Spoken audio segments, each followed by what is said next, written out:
Everyone, Brother Roop here.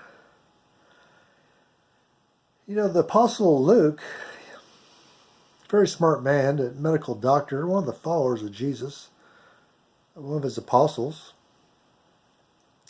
He wrote the Gospel of Luke, and he also wrote the book of Acts, which we're studying right now. So he wrote one of the Gospels, which is the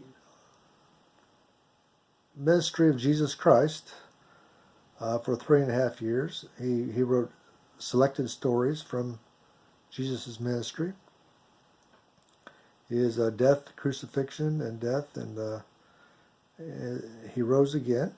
And then he wrote the book of Acts. He wrote it to an individual.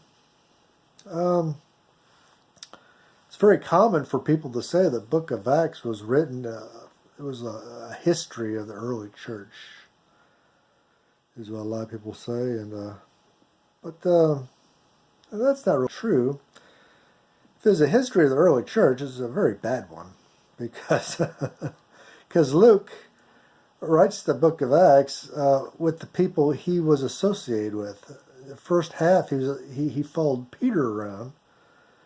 Him and Peter were a team. He wrote stories about him and Peter at the beginning of the church. And then after the church conference in the 15th chapter of the book of Acts, the Apostle Luke then goes with Paul. Paul's around and tells about Paul's ministry. Well, Peter doesn't just fall off the face of the earth. He still goes on with other people and has a great ministry and ends up in Rome. And so it's not really a history of the early church per se. It's it's no coincidence that Luke wrote one of the Gospels and then he wrote the book of Acts.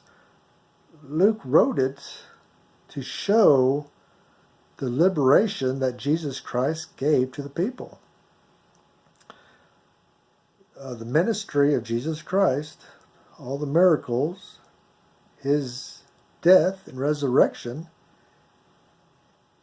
and his ascending into heaven. In the book of Acts, he comes down, shows himself to hundreds of people after he was crucified, shows himself to all the apostles and hundreds of other people, and then he rises up. And on the day of Pentecost, 3,000 people get the gift of the Holy Ghost.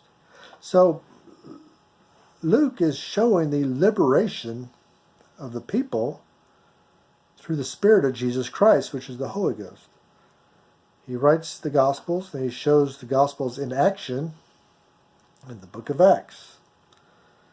The book of Acts starts with, as a small sect in the Jewish church, Jewish religion, and it ends in Rome, and by that time it's its own religion.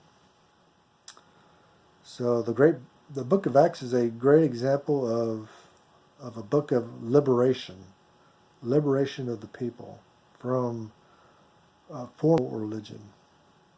And that's what the book of Acts is all about. Thank you.